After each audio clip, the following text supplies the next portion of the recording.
BJP అధిష్టానంపై మాజీ MLA Koona Srisailam Goud అసంతృప్తితో ఉన్నారు. ఆయన మల్కాజ్గిరి ఎంపీ టికెట్ను ఆశిస్తున్నారు. శ్రీశైలం గౌడ్ ఇప్పటికే పలుమార్లు ఢిల్లీ పెద్దలను ప్రసన్నం చేసుకోవడానికి ప్రయత్నాలు చేశారు. అయితే సీటు రాదు అనే సంకేతాలతో ప్రస్తుతం ఆయన మనస్తాపానికి గురైనట్టుగా తెలుస్తూ ఉంది. గత అసెంబ్లీ ఎన్నికల్లో ఆయన కుత్బుల్లాపూర్ నుంచి పోటీ చేశారు. కుత్బుల్లాపూర్ నుంచి పోటీ చేసి 2వ స్థానానికి పరిమితమయ్యారు. ఇప్పుడు మల్కాజ్గిరి ఎంపీ టికెట్ను ఆయన ఆశిస్తున్నారు. మల్కాజ్గిరి ఎంపీ టికెట్ తనకు కేటాయించాలి అని ఢిల్లీ పెద్దలను ప్రసన్నం చేసుకునే పనిలో ఆయన చాలా ప్రయత్నాలు చేశారు. అయితే మల్కాజ్గిరి ఎంపీ టికెట్ను ఈటెల రాజేందర్కు కేటాయిస్తారు అనే చర్చ జరుగుతున్న నేపథ్యంలో సీటు రాదు అనే సంకేతాలతో ఆయన మనస్తాపానికి గురయ్యారు. తన నివాసంలో కార్యకర్తలతో సమావేశాన్ని ఏర్పాటు చేశారు.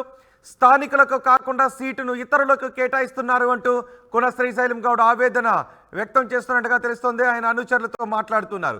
భవిష్యత్ కార్యాచరణపై ముఖ్య నాయకులతో శ్రీశైలం గౌడ్ చర్చిస్తూ ఉన్నారు.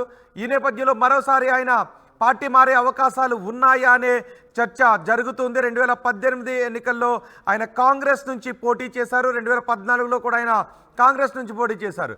2023 ఎన్నికల్లో మాత్రం బీజేపీ నుంచి ఆయన కుత్బుల్లాపూర్ నుంచి పోటీ చేసి 2వ స్థానానికి పరిమితమయ్యారు.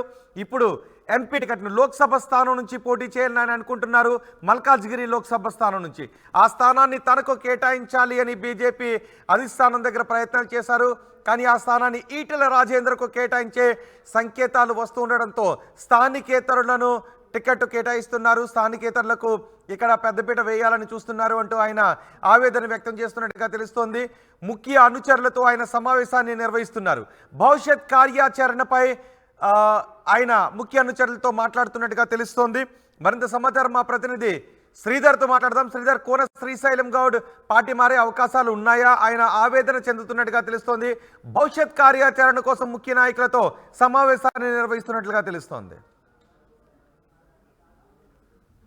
అటు మాజీ ఎమ్మెల్యే కూన శ్రీశైలం గౌడ్ కమలం పార్టీ మీద కూడా ఒకవైపు అసంతృప్తిగా ఉన్నారు. దీనికి ప్రధాన కారణమైన మల్కాజ్గిరి పార్లమెంట్ స్థానాన్ని ఆశించారు. గత కొంతకాలంగా మల్కాజ్గిరి టికెట్ ఒకవైపు కూడా ఈటెల రాజేందర్ కు వస్తుందని చెప్పి కూడా ఒకవైపు వార్తలు ఒకవైపు కూడా పుట్టుకొస్తున్న నేపథ్యంలో ఆయన అసంతృప్తి ఉండడమే కాకుండా తన ముఖ్య కార్యకర్తలు ఎవరైతే ఆ నియోజకవర్గానికి చెందినటువంటి ముఖ్య నాయకులతో కూడా ఈ రోజు బ్రేక్ఫాస్ట్ మీటింగ్ ఏర్పాటు చేశారు. దానిపైన కూడా ఒకవైపు భవిష్యత్ కార్యాచరణ ఏ విధంగా ఉంటుంది, ఒకవైపు పార్టీలోనే ఉంటే ఏ విధంగా ఉండాలి అన్న దానిపై కూడా చర్చించినట్టు సమాచారం. ఎందుకంటే కూన శ్రీశైలం గౌడ్ ఎన్నికలకు ముందు 2 ఏళ్ల ముందుగానట్టు కమలం పార్టీలో చేరారు. గతంలో కాంగ్రెస్ నుంచి కూడా ఒకవైపు కూడా 2014-18లో కాంగ్రెస్ నుంచి పోటీ చేసి ఓడిపోయారు. అనంతరం జరిగినటువంటి కొన్ని పరిణామాల వల్ల కూడా బండి సంజయ్ అధ్యక్షుడిగా ఉన్నప్పుడు కమలం పార్టీలో చేరారు. ఆ తర్వాత మొన్న జరిగినటువంటి అసెంబ్లీ ఎన్నికల్లో కమలం పార్టీ అభ్యర్థిగా పోటీ చేయడమే కాకుండా దాదాపుగా 2వ స్థానం అంటే 1,00,000కు పైగా ఎవరైతే బీజేపీ నిలబడ్డటువంటి అభ్యర్థుల్లో కూడా ఒకవైపు 1,00,000కు పైగా ఓట్లు తెచ్చుకున్న శ్రీశైలం గౌడ్ కూడా ప్రస్తుతం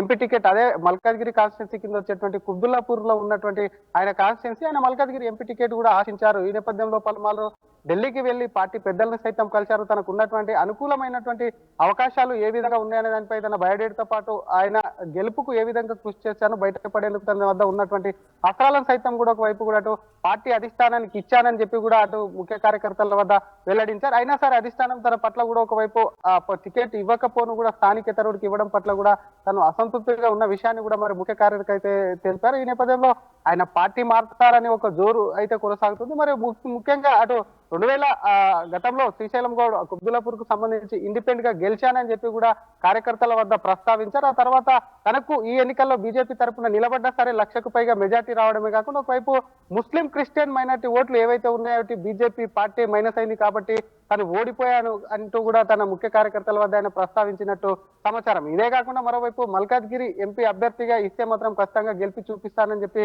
ఒకవైపు హైకమాండ్ కూడా భరోసా ఇచ్చినా అయినా సరే టికెట్ ఇవ్వలేదు. ఈ నేపథ్యంలో భవిష్యత్ కార్యాచరణ ఏంటనేది ఆయన దానిపై కూడా ముఖ్య కార్యకర్తలతో చర్చించినట్టయితే సమాచారం. మరి ఆయన ఏ విధంగా ముందుకు వెళ్తారన్న దానిపై పార్టీలో ప్రస్తుతం చర్చనీయాంశంగా మారింది. మరి కూన శ్రీశైలం కూడా ఎందుకంటే ఆ నగరానికి సంబంధించి ఇప్పటికి ఒకవైపు బలం ఉన్నటువంటి నేత అని చెప్పి కూడా బీజేపీలో కూడా చర్చ అయితే ఉన్నటువంటి పరిస్థితి. మరి ఆ నేత యొక్క దారి ఎటు ఒకవేళ నిజంగానే ఈ రోజు ఒకవైపు కూడా అటు కేంద్ర ఎన్నికల కమిటీ మీటింగ్ ఉంది. ఆ మీటింగ్ అయినంతరం కూడా అభ్యర్థులను ప్రకటించే అవకాశం ఉంది. ఇప్పటికీ అఫీషియల్ గా ఎవరి పేరు అనౌన్స్మెంట్ చేయకపోయినప్పటికీ కూడా మల్కాజ్గిరి ఈటెల కానీ ఒకవైపు కూడా ఇప్పటికి ఒకవైపు వార్తలు వస్తున్న నేపథ్యంలో నేతల అసంతృప్తి అయితే బీజేపీలో మొదలైందని చెప్పొచ్చు.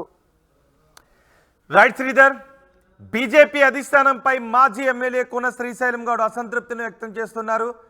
మల్కాజ్గిరి ఎంపీ టికెట్ను ఆయన ఆశిస్తున్నారు. మల్కాజ్గిరి లోక్సభ స్థానం నుంచి వచ్చే పార్లమెంట్ ఎన్నికల్లో పోటీ చేయాలని కూన శ్రీశైలం గౌడ్ అనుకుంటున్నారు.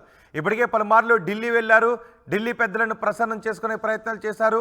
అయితే ఈసారి మల్కాజ్గిరి సీటుని ఈటెల రాజేంద్రకు కేటాయిస్తారు అనే ప్రచారం జరుగుతుంది. ఈ నేపథ్యంలో సీటు రాదు అనే సంకేతాలతో ఆయన మనస్తాపానికి గురైనట్టుగా తెలుస్తోంది. తన నివాసంలో కార్యకర్తలతో సమావేశాన్ని ఏర్పాటు చేశారు. స్థానికులకు కాకుండా సీటును ఇతరులకు కేటాయిస్తున్నారు అంటూ ఆయన ఆవేదన వ్యక్తం చేస్తున్నారు. భవిష్యత్ కార్యాచరణపై ముఖ్య నాయకులతో చర్చిస్తున్నారు శ్రీశైలం గౌడ్. మరి ఎటువంటి నిర్ణయాన్ని తీసుకుంటారు, ఎటువంటి ప్రకటన చేస్తారో చూద్దాం.